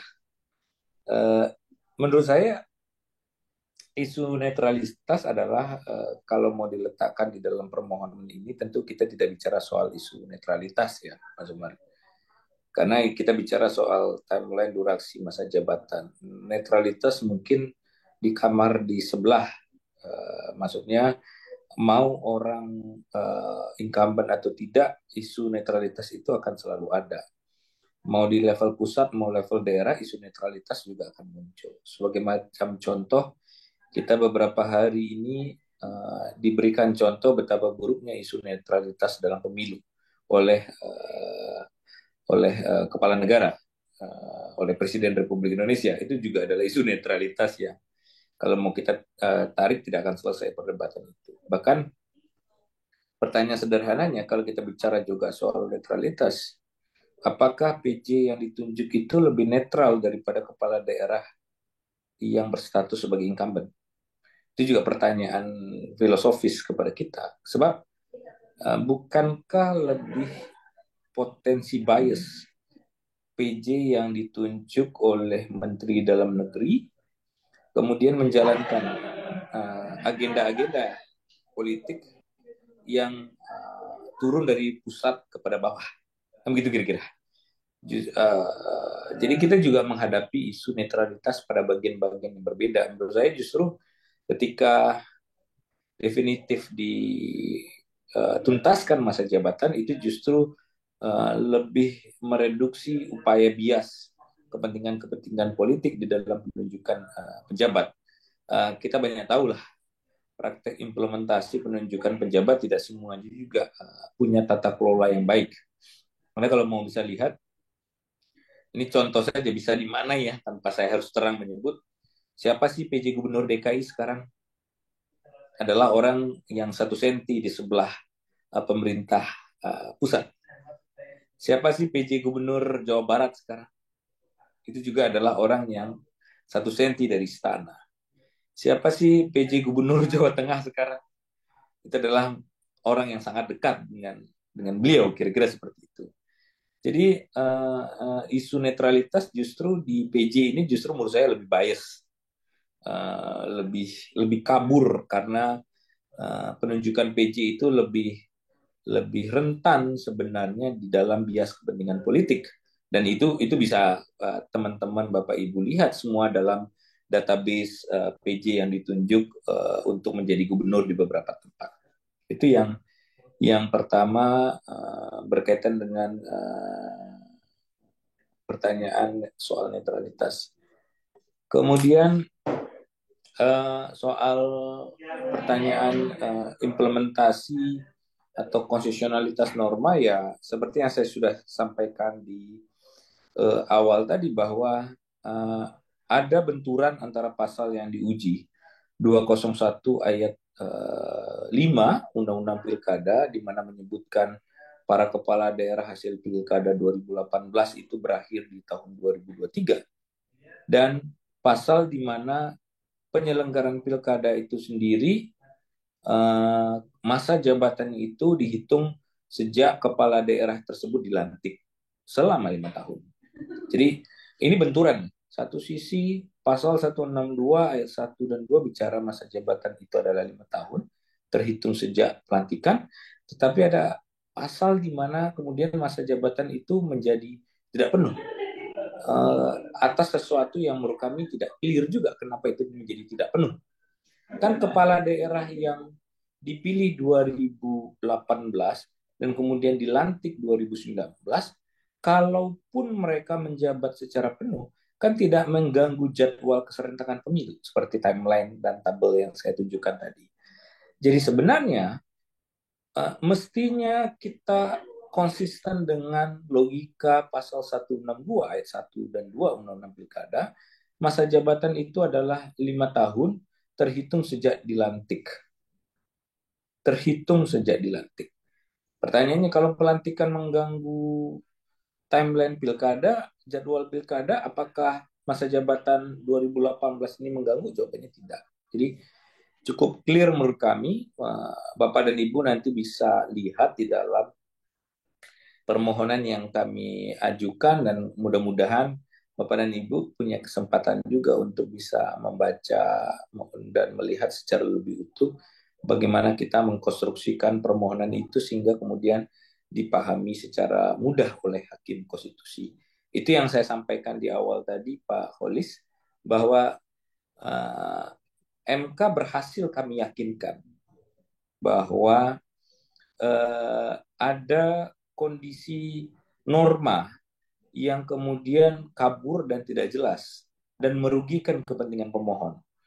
Ya, ini masa jabatannya harus berakhir di 2023. Mestinya kan berakhir 5 tahun sehingga tidak melewati jadwal pilkada. Itu yang mestinya logika yang sama-sama kita sepakati, dan itu yang kita tawarkan ke Mahkamah Konstitusi dalam permohonan kita. Dan ya sekali lagi, Hakim MK memahami konstruksi itu sehingga kalaupun diberikan jabatan mereka utuh 5 tahun, ini nggak akan mengganggu keserentakan pilkada serentak nasional di November 2024. Kira-kira seperti itu. Saya kembalikan ke moderator. Baik, terima kasih Pak Donald atas jawabannya. Monggo kepada Mas Firga selanjutnya. Baik, terima kasih Mas Umar. Ya, tadi ada 2 pertanyaan Mas Umar yang ditujukan untuk saya. Pertama tadi dari Mas Ali Khomri, begitu, terkait interpretasi tersebut, kira-kira bagaimana efeknya begitu ya terhadap pilkada ini sendiri begitu ya. Kalau kita lihat kan dari pemilihan kepala daerah di tahun 2018 begitu ya, yang dilantik di tahun 2019, seharusnya kalau dihitung sejak pelantikannya di 2019 kan berakhir 2019 plus 5 jadi 2024 begitu ya. Tidak diputus berakhir di tahun akhir 2023. Jelas saya rasa ini merupakan sebuah bukan hanya kewajiban ya, tapi juga merupakan sebuah hak, baik itu dari untuk konstituen yang memilih ataupun yang dipilih begitu ya, bahwasanya dalam undang-undang itu sendiri sebenarnya memang sudah diperjelas begitu, bahwasanya masa jabatan dari kepala daerah ini sendiri adalah 5 tahun begitu ya, ataupun dalam pasal selanjutnya kalau kita amati dinyatakan bahwasanya pilkada dilaksanakan serentak dan demokratis setiap 5 tahun sekali. Maka artinya ketika kalau memang itu tidak diinterpretasikan oleh Mahkamah Konstitusi, maka bisa jadi akan ada apa ya, ketidak konsistenan ketika kita membaca undang-undang pilkada itu sendiri secara utuh. Jadi memang saat itu dan sampai saat ini ya, saya rasa memang peran dari Mahkamah Konstitusi untuk bisa menginterpretasikan dari bunyi pasal tersebut sangat urgent gitu ya, sangat fundamental untuk menghindari adanya legal gap yang itu bisa merugikan dari beberapa orang seperti itu. Nah, dalam konteks kenapa kira-kira apa namanya logika itu terjadi begitu ya, dari 2023 kemudian diberikan selama tidak melebihi 1 bulan dari pemilihan suara serentak pilkada di tahun 2024. Saya rasa itu sudah bisa diberikan sebuah apa ya, sebuah isyarat gitu ya, bahwasanya memang legislator kita gitu ya, ataupun pembuat kebijakan kita, policy maker ini berharap sejak per 2024 ini hingga ke depan bisa tercapai sebuah pilkada yang benar-benar serentak seperti itu. Jadi memang upaya untuk menyempurnakan begitu ya dilaksanakan, walaupun memang itu tidak bisa kita artikan sebagai sebuah solusi yang paling konkret, mengingat ada hak-hak dari kepala daerah lain yang terpaksa harus terpotong masa jabatannya ketika undang-undang ini disahkan saat itu. Namun saya melihat mungkin akan menjadi sebuah kesempatan, sebuah refleksi besar-besaran ya bagi Mahkamah Konstitusi dan juga bagi pembuat kebijakan itu sendiri, khususnya dalam taraf undang-undang. Ke depan kita bisa melihat dan bisa lebih teliti begitu dalam menciptakan sebuah peraturan yang konteksnya ini tidak hanya akan bertabrakan secara norma begitu di tingkat undang-undang, namun juga dalam peraturan-peraturan teknis, peraturan-peraturan yang ada di bawah terkait persiapan pilkada ke depan seperti itu, saya rasa. Kemudian apa namanya menjawab singkat gitu ya, ataupun merefleksikan singkat terkait bagaimanakah netralitas dari apa namanya PJ begitu ya, dari PJ yang itu semisal ditunjuk oleh Kemendagri, oleh Mendagri nanti begitu. Semisal tidak semisal masa jabatan ini ternyata kemarin tidak dilanjutkan begitu ya hingga di akhir 2023. Dan juga menjawab singkat gitu ya, mengutip dari pertanyaan Mas Ganta terkait apa kira-kira implikasi putusan tersebut begitu ya apabila ternyata dimanfaatkan oleh kepala daerah yang diuntungkan gitu dalam putusan ini dalam melakukan kampanye pasangan calon presiden. Memang agak sedikit apa ya, kita memang harus memberikan sebuah peta jalan yang jelas saya rasa untuk memberikan gambaran ini terkait penormaan hukum ataupun permasalahan di bidang politik, saya rasa. Walaupun memang keduanya saling pilih memilih ya Bapak dan Ibu, dan tidak bisa dipisahkan secara terang benderang. Namun selogikanya kita kembalikan lagi kepada konsep demokrasi di awal begitu ya, bahwasanya mereka yang terpilih sudah legitim dipilih langsung oleh rakyat, yang artinya dengan segala macam resikonya telah menaruh kepercayaan kepada kepala daerah tersebut gitu ya untuk dapat menahkodai jalannya pemerintahan selama 5 tahun ke depan gitu ya. Jadi dengan menggunakan logika itu saya rasa biarkanlah itu selama tidak menabrak norma atau kayak ada, ya diberikan kesempatan untuk bisa memaksimalkan potensinya Bapak dan Ibu. Dalam konteks ini ya diberikan kesempatan hingga menuntaskan atau menuntaskan masa jabatannya hingga 1 bulan sebelum apa namanya pemungutan suara serentak itu tadi ya di 2024. Namun mengingat ini memang kasus apa namanya, bukan kasus ya, judicial review-nya baru saja masuk minggu lalu. Saya rasa juga bagi teman-teman Bapak Ibu yang sangat concern di bidang ini, mari kita kawal bersama, kita lihat bagaimanakah proseduralnya dan apakah nanti ini akan membawa sebuah hawa segar terkait keadilan substantif yang dapat bisa diberikan negara gitu untuk warga negaranya, dalam hal ini adalah kepala daerah. Begitu jawaban singkat dari saya, Mas Umar. Saya kembalikan lagi ke moderator. Terima kasih. Terima kasih, Mas Virga. Jadi tadi Mas Virga juga sekaligus menjawab pertanyaan dari Mas Ganta yang di kolom chat. Barangkali yang terakhir kami mohon perkenan Mas Alvaris untuk merespon juga pertanyaan dari Ganta yang terakhir.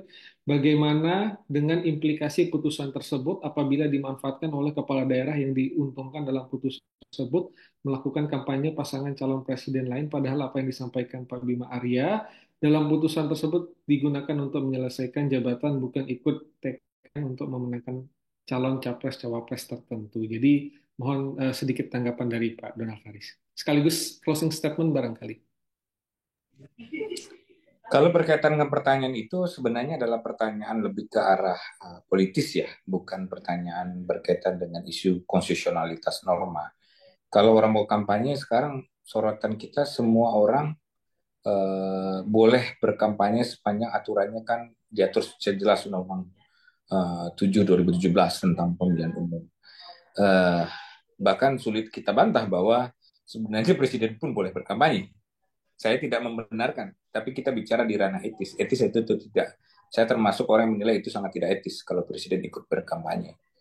Menteri pertanyaannya bahwa boleh kampanye, undang-undang juga membolehkan. Masalah kita kan normanya dibuat seperti itu. Diberikan kesempatan dan dibolehkan orang berkampanye. Nah, baru kita bicara soal ranah etis atau tidak. Saya termasuk orang yang menilai sangatlah tidak etis ketika seorang incumbent atau pejabat publik kemudian menggunakan fasilitas negara, menggunakan atribut-atribut negara, menggunakan instrumen negara untuk berkampanye untuk calon-calon tertentu, apalagi kemudian untuk kepentingan pilpres. Itu secara etis.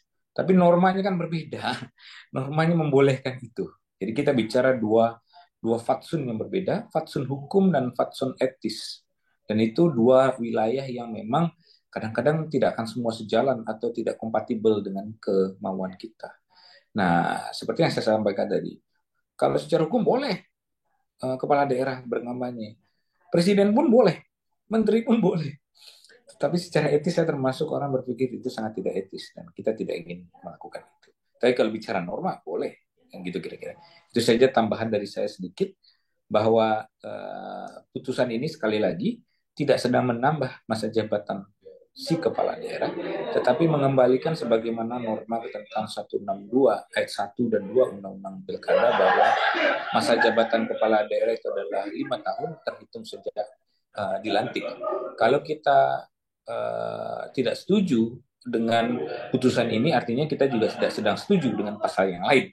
162 yang menegaskan bahwa masa jabatan itu adalah 5 tahun. Jadi MK sebenarnya tidak sedang menambah, tidak sedang mengurangi masa jabatan kepala daerah, tetapi mengembalikan sebagaimana konsepsi awal bahwa masa jabatan itu adalah selama 5 tahun. Itu saja kira-kira dari kami. Terima kasih. Baik, terima kasih. Mohon tepuk tangan dan aplaus kepada para narasumber kita yang sudah membagikan pengetahuan dan juga pengalaman yang sangat penting kaitannya dengan putusan 143 tahun 2023. Semoga ini bukan akhir kesempatan kita berdiskusi, Pak Donald, Mas Virga. Semoga bisa bertemu di kesempatan lainnya. Sebagai rekap atau merangkum kegiatan diskusi kita, paling tidak ada beberapa hal yang bisa saya catat. Yang pertama adalah kita juga perlu memberikan apresiasi kepada Mahkamah Konstitusi karena dalam waktu 1 bulan bisa menghasilkan satu putusan yang positif yang kemudian bisa memberikan kepastian hukum kepada para pemohonnya begitu. Dan yang barangkali penting untuk kita pahami juga bahwa setelah putusan ini ada agenda kepala daerah yang tadi menjadi adresatnya paling tidak harus menuntaskan masa jabatannya, fokus pada strategi program strategis nasional dan juga pemenuhan layanan dasar bagi masyarakat. Termasuk juga di sini adalah penuntasan masa jabatan, bukan penambahan masa jabatan. Catatan dari Mas Virga ini adalah beberapa hal terkaitannya dengan standar pemilu demokrasi yang harus kita upayakan, wujudkan, bukan hanya konteksnya adalah para aktor politik, tapi juga masyarakat secara luas. Oleh sebab itu, putusan MK ini akan bermanfaat bagi kita untuk kemudian memberikan semacam sinyalemen, alarm untuk menjaga benar-benar demokrasi kita ini. Barangkali itu catatan singkat akhir dari diskusi kita ini. Sehat-sehat semua Bapak, Ibu, Pak Donald, Mas Wirga, para hadirin sekalian. Sampai bertemu di diskusi selanjutnya.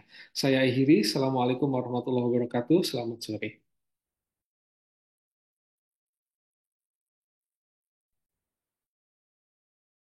Makasih, saya pamit ya. Terima kasih Mas. Sampai ketemu. Ya, kasih. Terima kasih Pak Donald Faris. Matur nuwun.